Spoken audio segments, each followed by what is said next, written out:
So quite a lot has happened since the last YouTube video. Unfortunately, my father got cancer. I had to give up work to provide 24-hour care for him so he could live out his last few weeks at home.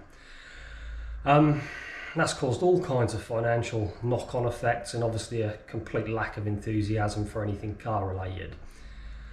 This is a while ago now. I've recovered financially. I've now taken on quite a large contract at work, which sort of leads to this stupidity really. So let's catch up on what's been going on. The car was nearly complete. Still haven't got brake lines for the car, but that was about it really. Brake lines, bleed it all up and it would have been ready to go. And I say would have been ready to go. I went to the Drift Masters final in Poland. That's really reignited my passion for drifting and it's led to this.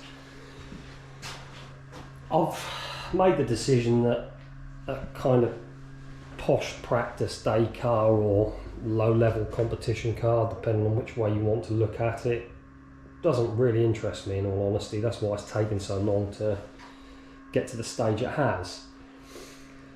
So I got the engine for the engine swap arriving in a couple of days.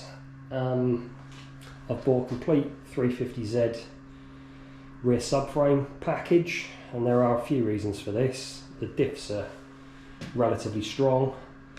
Weissfab do 1500 brake horsepower direct replacement shafts. Should standard shaft breakage become a problem, which I anticipate it will with the target power level. And most important part, the hubs, bearings, whatever you want to call them, are bolt-on. So I can create a jig with the old hubs, make some new hubs with some roll center correction, and bolt the bearings, let's call them bearing carriers, bolt the bearings onto the new bearing carriers. The 350Z diff will go on the SLK subframe. I can create some adjustable longer suspension arms to suit the length of the shafts. Most competition regulations state you can't change the subframe nowadays. A previous solution for the MX-5, I built both a 1J and 2J MX-5. Both of them had Skyline subframes literally modified and attached to the back of them. And that was a decent solution, to be fair. But with regulations the way they are nowadays, I want this car to be compliant for everything. So first job of the day, remove the diff and shafts. That's the subframe out. Quite pleasantly surprised. These SLK subframes are notoriously bad for rotting out. On the SLK Owners Club, loads of people have had them replaced under warranty. I don't know how that works with the cars being so old, but they're obviously dangerous when they start rusting through. Anyway, the mounting the diff looks like it'll be a relatively straightforward task. The frame isn't a cradle like you would get in a BMW or similar, and the diff mounts in similar places on the back and under the front, so I don't think that's going to be too much of a problem at all. Making the hubs the hub carriers will be quite a thing, but like I say, I'm looking forward to that. It's something I haven't attempted before. I'm not a professional. I am just a hobbyist. I'm not qualified or trained in any way with any of these things, so I'm pretty sure, although this sort of series of videos on the build will be quite entertaining and shows you what you can do with very limited tools in a very limited space. I mean, crawling around on the floor under the car because I haven't got a lift is no fun. I've basically got a grinder, a welder, nothing else at all. I can draw up CDX files for laser cutting various components, which is a nice thing to be able to do. But yeah, it should progress quite nicely.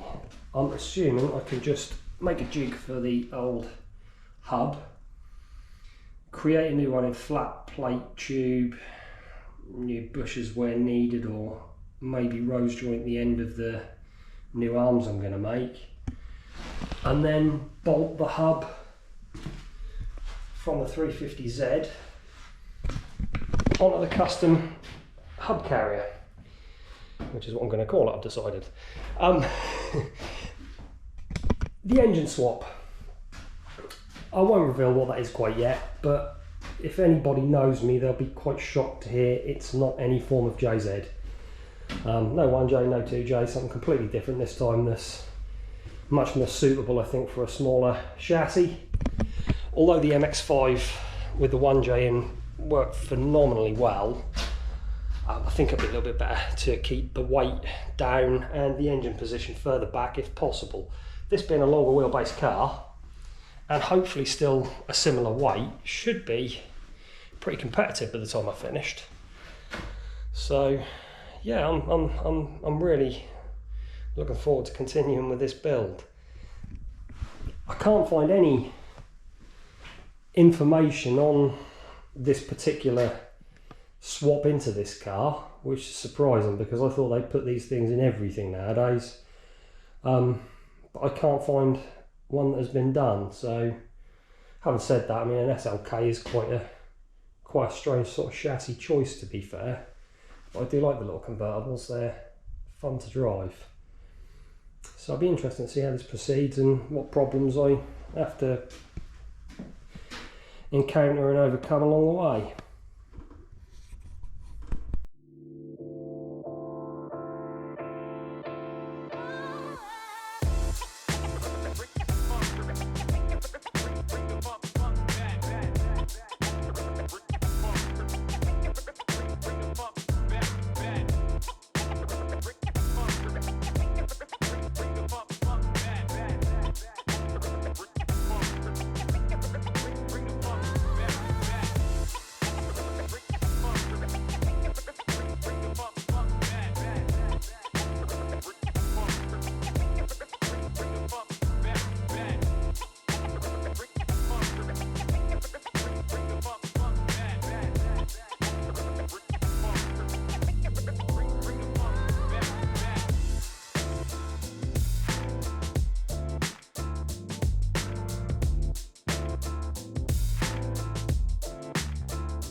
So that's the subframe stripped down. I'll strip all the arms off a little bit later on. Send it off to be grip blasted. Much nicer working with plain steel when you have to chop things around so much. I suppose I better lay it over the diff just to see what sort of problems I need to overcome. I think next up, chop the front of this off.